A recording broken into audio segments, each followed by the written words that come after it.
नमस्कार, सुजस बुलेटिन में आपका स्वागत है। मैं हूं आपके साथ अभिलाषा गर्ग। एक नजर हेडलाइंस पर। जयपुर के दादिया में सहकार एवं रोजगार उत्सव का हुआ आयोजन। केंद्रीय गृह एवं सहकारिता मंत्री ने सहकार से समृद्धि की अवधारणा को प्रतिबिंबित करती सहकारिता प्रदर्शनी का किया अवलोकन। राजस्थान की कानून व्यवस्था को मिलेगी और अधिक मजबूती। केंद्रीय गृह मंत्री और मुख्यमंत्री ने 100 पुलिस वाहनों को हरी झंडी दिखाकर किया रवाना। राज्यपाल ने विश्वविद्यालयों के नेक एक्रीडेशन और उच्च शिक्षा में गुणवत्ता को लेकर ली समीक्षा बैठक। कहा, विद्यार्थियों के लिए पाठ्यपुस्तकों के अलावा समसामयिक ज्ञान जरूरी। जयपुर जिले के दादिया में आज सहकार एवं रोजगार उत्सव का आयोजन हुआ। इस अवसर पर मुख्यमंत्री श्री भजनलाल शर्मा ने आज केंद्रीय गृह और सहकारिता मंत्री श्री अमित शाह की गरिमामयी उपस्थिति में आयोजित सहकारिता प्रदर्शनी का अवलोकन किया। यह प्रदर्शनी सहकार से समृद्धि की अवधारणा को प्रतिबिंबित करती है। इस अवसर पर श्री शाह ने सहकार से समृद्धि के संकल्प को साकार करने की दिशा में कई महत्वपूर्ण घोषणाएं की और योजनाओं का शुभारंभ किया। श्री शाह ने सहकारिता विभाग की उपलब्धियों पर आधारित प्रदर्शनी का अवलोकन किया और राज्य में सहकारिता के क्षेत्र में हो रहे नवाचारों की सराहना की। केंद्रीय गृह एवं सहकारिता मंत्री श्री अमित शाह ने कहा कि सहकारिता एक ऐसा माध्यम है जो समाज के अंतिम व्यक्ति तक संसाधन, अवसर और सशक्तिकरण पहुंचाता है। प्रधानमंत्री श्री नरेंद्र मोदी के नेतृत्व में सहकारिता मंत्रालय देश के ग्रामीण जीवन, किसानों, महिलाओं और युवाओं को आर्थिक रूप से आत्मनिर्भर बनाने की दिशा में ऐतिहासिक कार्य कर रहा है। उन्होंने कहा कि सहकार से समृद्धि का मंत्र केवल एक नारा नहीं बल्कि धरातल पर उतरने वाला एक विकास मॉडल है, जिसे राजस्थान ने पूरी प्रतिबद्धता से अपनाया है। श्री शाह ने राजस्थान सरकार द्वारा चलाई जा रही योजनाओं की सराहना करते हुए कहा कि मुख्यमंत्री श्री भजनलाल शर्मा के नेतृत्व में राज्य सहकारिता क्षेत्र में अनुकरणीय कार्य कर रहा है। यहाँ की योजनाएं और क्रियान्वयन की गति देश के अन्य राज्यों के लिए प्रेरणा बन रही है। श्री शाह ने युवाओं को नियुक्ति पत्र वितरित करते हुए कहा कि युवा शक्ति ही राष्ट्र निर्माण की नींव है और सरकार उन्हें रोजगार से जोड़ने के लिए हर संभव प्रयास कर रही है। सहकारिता वर्ष के उपलक्ष्य में 24 अन्न भंडारण गोदाम, 64 millets outlets, Gopal credit card योजना के तहत ऋण का वितरण, दूध उत्पादक समितियों को माइक्रो एटीएम का वितरण, 2 उत्कृष्ट पैक्सों का सम्मान, प्राइमरी डेयरी कोऑपरेटिव सोसाइटी का ऑनलाइन पंजीकरण और दीनदयाल उपाध्याय गरीबी मुक्त अभियान की सफलता की कहानियों के पुस्तक का विमोचन। विगत 100 साल के अंदर सहकारिता ने देश के विकास में बड़ा योगदान दिया है, मगर आने वाले 100 साल सहकारिता के 100 साल है। हर गांव, हर विकास, हर गांव, हर गरीब, हर किसान तक सहकारिता को पहुंचाने के लक्ष्य के साथ नरेंद्र मोदी जी ने केंद्र सरकार में एक स्वतंत्र सहकारिता मंत्रालय स्थापित किया है। इस अवसर पर 24 नवीन गोदामों और 64 मिलेट्स आउटलेट्स का लोकार्पण किया गया। गोपाल क्रेडिट कार्ड योजना के तहत 1400 लाभार्थियों को लगभग 12 करोड़ रुपए का ऋण प्रदान किया गया। 2346 माइक्रो एटीएम का वितरण दुग्ध उत्पादक सहकारी समितियों को किया गया। श्वेत क्रांति 2.0 पीडीसीएस ऑनलाइन रजिस्ट्रेशन प्लेटफॉर्म का शुभारंभ भी किया गया।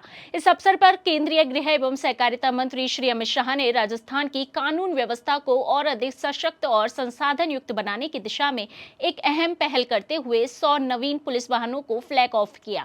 इन वाहनों का उपयोग राज्य के पुलिस थानों, सशस्त्र बलों, ट्रूप कैरियर और प्रशिक्षण कार्यों में किया जाएगा, जिससे कानून व्यवस्था को बेहतर और त्वरित प्रतिक्रिया वाली बनाया जा सकेगा। मुख्यमंत्री श्री भजनलाल शर्मा ने इस पहल का स्वागत करते हुए कहा कि यह कदम राज्य की आंतरिक सुरक्षा व्यवस्था को नई ऊर्जा देगा और पुलिस बल की कार्यक्षमता को और मजबूत करेगा। यह आयोजन सहकार से समृद्धि के साथ साथ राज्य के सुरक्षा तंत्र को तकनीकी और भौतिक संसाधनों से सुसज्जित करने की दिशा में भी एक महत्वपूर्ण पड़ाव बन गया है। कार्यक्रम में केंद्रीय मंत्री श्री अमित शाह ने 8000 से अधिक युवाओं को नियुक्ति पत्र वितरित किए, जिसे मुख्यमंत्री श्री भजनलाल शर्मा के नेतृत्व में चल रहे रोजगार उत्सवों की कड़ी में एक बड़ा कदम बताया गया। मुख्यमंत्री श्री भजनलाल शर्मा ने कहा कि सहकारिता केवल एक प्रणाली नहीं बल्कि यह सबका साथ सबका विकास की भावना का सशक्त माध्यम है। यह ग्रामीण अर्थव्यवस्था को मजबूती देने, किसानों, महिलाओं और युवाओं को सशक्त करने की दिशा में परिवर्तनकारी भूमिका निभा रही है। सरकार सहकारिता के महत्व को अच्छी तरह समझती है। किसानों को उचित मूल्य दिलाने से लेकर महिलाओं व छोटे उद्यमियों को सशक्त बनाने एवं उनका विकास सुनिश्चित करने में सहभागिता की बड़ी भूमिका है। इसका महत्व पूरी दुनिया को समझाने के लिए 2025 को अंतर्राष्ट्रीय सहकारिता वर्ष के रूप में मनाया जा रहा है। आज देश में 8.5 लाख सहकारी समितियों का व्यापक नेटवर्क देश भर में लोगों को सशक्त बनाने का काम कर रहा है। पैक्स गांव के स्तर पर अल्पकालिक ऋण, बीज, उर्वरक और आवश्यक सेवाएं प्रदान कर किसानों को मजबूत बनाने का सराहनीय काम कर रहा है। सहकारिता के महत्व को समझते हुए हमारी सरकार भी सहकारी समितियों और पैक्स को सशक्त बना रही है।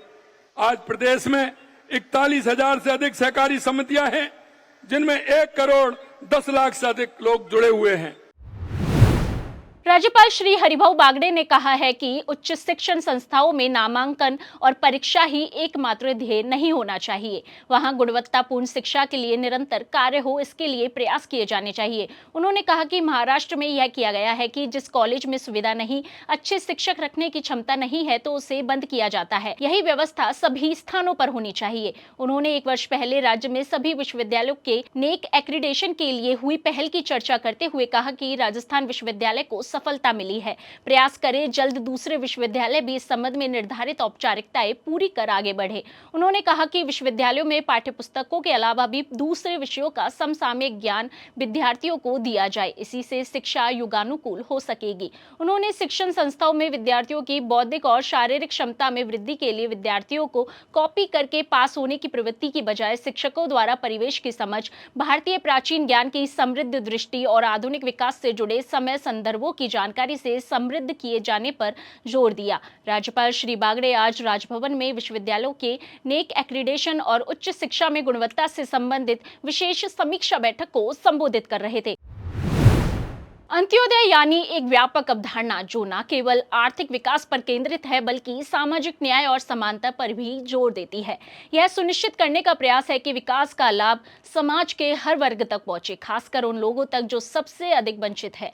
पंडित दीनदयाल उपाध्याय द्वारा दिए गए इस मार्गदर्शन को धरातल पर उतारने के लिए मुख्यमंत्री श्री भजनलाल शर्मा ने 24 जून से 9 जुलाई 2025 तक प्रदेश भर में पंडित दीनदयाल उपाध्याय अंत्योदय संबल पखवाड़े के शिविर आयोजित करवाए। शिविरों में आमजन को विभिन्न योजनाओं का लाभ मिला। इसी कड़ी में झुंझुनू जिले में राजस्व विभाग सहित विभिन्न विभागों द्वारा उल्लेखनीय कार्य किए गए। यहां मंडावा उपखंड के मेहरादासी गांव के शहीद सुरेंद्र सिंह मोगा, जिन्होंने ऑपरेशन सिंदूर में देश के लिए अपने प्राणों का बलिदान दे दिया, उनकी शहादत को सम्मान देते हुए पंडित दीनदयाल उपाध्याय अंत्योदय संबल शिविर में तुरंत प्रभाव से उनके स्मारक के लिए भूमि आवंटित की गई। इन शिविरों के जरिए जिले में राजस्व विभाग द्वारा सीमा ज्ञान के 946 प्रकरण, पत्थरगड़ी के 69, नामांतरण के 1430, रास्ते के 541, आपसी सहमति से विभाजन के 156, बजट घोषणा के तहत भूमि आवंटन के 19 प्रकरण निस्तारित कर आमजन को बड़ी राहत पहुंचाई गई। राज्य सरकार के निर्देशानुसार 24 जून से 9 जुलाई तक 15 दिवसीय अभियान चलाया गया था। इसमें जो विभाग अपेक्षित से सभी ने फील्ड में हर पंचायत में कैंप करके कार्रवाई की।